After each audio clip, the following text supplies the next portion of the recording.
Good morning students. जैसे कि आप जानते हैं हम अकाउंटेंसी में चैप्टर 5 पढ़ रहे हैं। 3rd और 4th मैंने आपको अभी नहीं पढ़ाया है क्योंकि कुछ बच्चे पार्टनरशिप को लेके थोड़ा सा कंफ्यूजन में थे। अभी पार्टनरशिप के हमने सिर्फ 2 चैप्टर किए हैं, 1st और 2nd। 3rd और 4th लेफ्ट करने के बाद जो हम बाद में पढ़ेंगे चैप्टर 5 पढ़ते हैं। इसे पढ़ने में आपको बहुत अच्छा लगेगा क्योंकि ये चैप्टर हमारी कंपनी के बारे में, जिस भी बच्चे का ड्रीम है कि वो अपनी कंपनी बनाना चाहता है या फिर आप जानते हैं कि हमें जॉब करनी है कंपनी में, तो इसके लिए हमें ये समझना पड़ेगा कि कंपनी है क्या। और ये चैप्टर हमें कंपनी के बारे में और कंपनी के अकाउंट्स के बारे में, दोनों के बारे में नॉलेज देता है। चैप्टर का नेम है issue of shares and debenture. पहली लाइन है इशू। इशू का मतलब होता है हिंदी में निर्गमन। मतलब अगर मेरे पास आज 10 रुपये है और 10 रुपये मैं किसी को देना चाह रही हूँ अपनी तरफ से, तो वो मैं अपनी तरफ से क्या करना चाह रही हूँ, इशू मतलब देना चाह रही हूँ। तो कंपनी जब भी अपने शेयर्स इशू करती है तब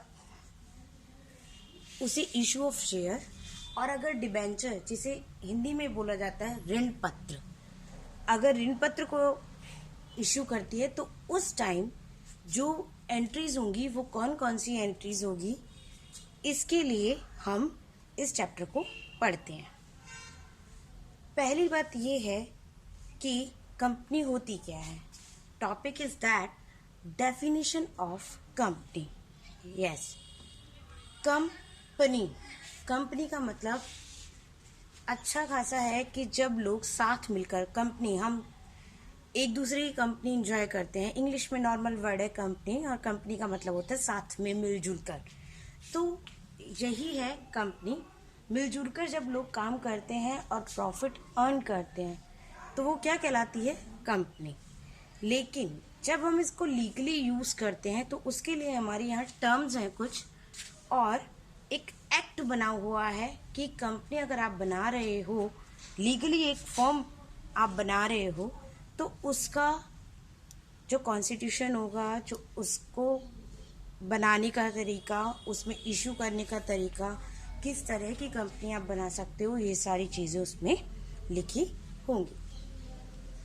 तो कंपनी बनाने के लिए कंपनीज एक्ट 2013, इससे पहले कंपनी के लिए एक्ट था कंपनीज एक्ट 1956। इन एक्ट्स के अंडर कंपनी इनकॉर्पोरेटेड की जाती है, मतलब बनाई जाती है, रजिस्टर्ड की जाती है। देखिए, according to companies act 2013 section 220, आप लोगों को ये सेक्शन अगर याद होता है तो बहुत बेटर है, क्योंकि अगर हम सेक्शन इंक्लूड करके अगर किसी भी डेफिनेशन को लिखते हैं तो वो ज़्यादा इफ़ेक्टिव होती है।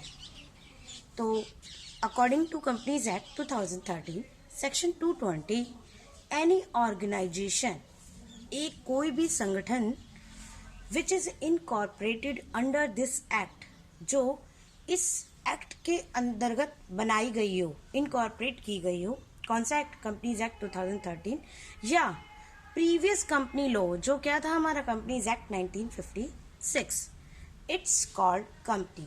अगर आप इन दोनों एक्ट में या इससे पहले के किसी एक्ट में कंपनी लॉ जो कहलाता है, उसमें अगर आप कोई भी ऑर्गेनाइजेशन रजिस्टर्ड करते हो या उसके अकॉर्डिंग बनाते हो, दैट्स कॉल्ड कंपनी। अब बताती हूँ कि कंपनी के कैरेक्टरिस्टिक्स क्या हैं। देखिए,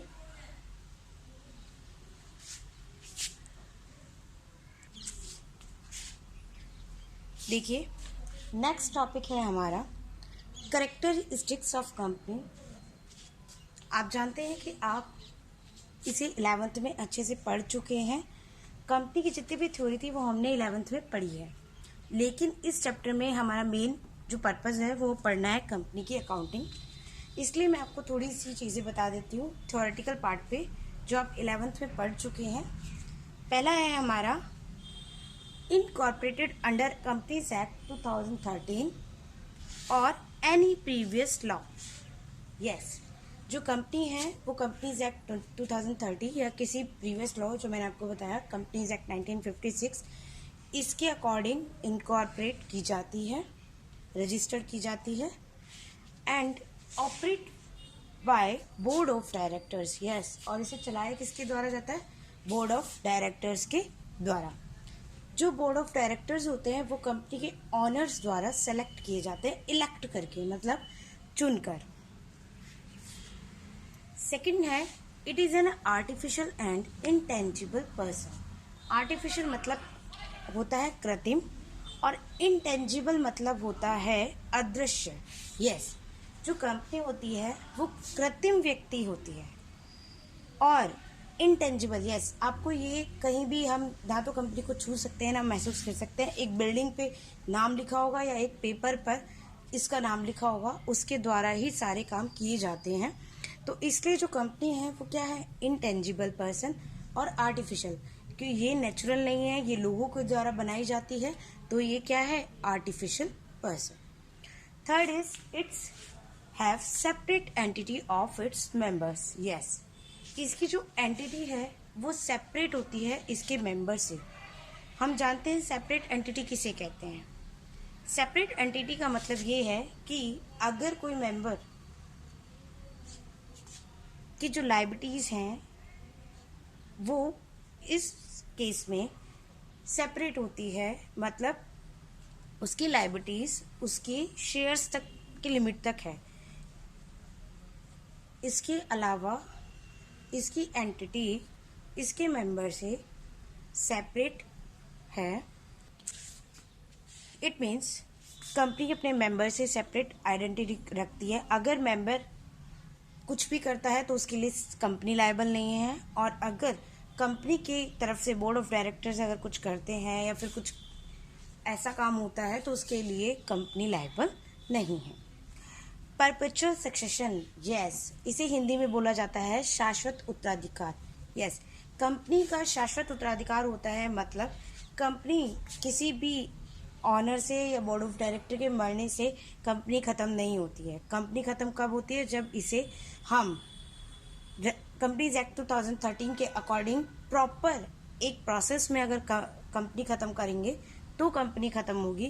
कंपनी किसी पार्टनर के मरने से, किसी मेंबर के मरने से या किसी भी पार्टनर की कोई दुर्घटना होने के कारण कंपनी कभी भी उसका जो अस्तित्व है वो ख़त्म नहीं होती है, उसकी एग्जिस्टेंस कभी ख़त्म नहीं होती है.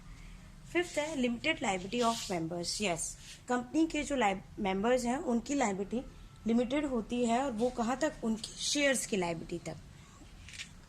कंपनी के मेंबर्स कंपनी के द्वारा किए गए कार्य के लिए लायबल नहीं होते और ना ही बाउंड होते हैं, और ना ही कंपनी अपने मेंबर से के द्वारा किए गए कार्य के लिए बाउंड होती है.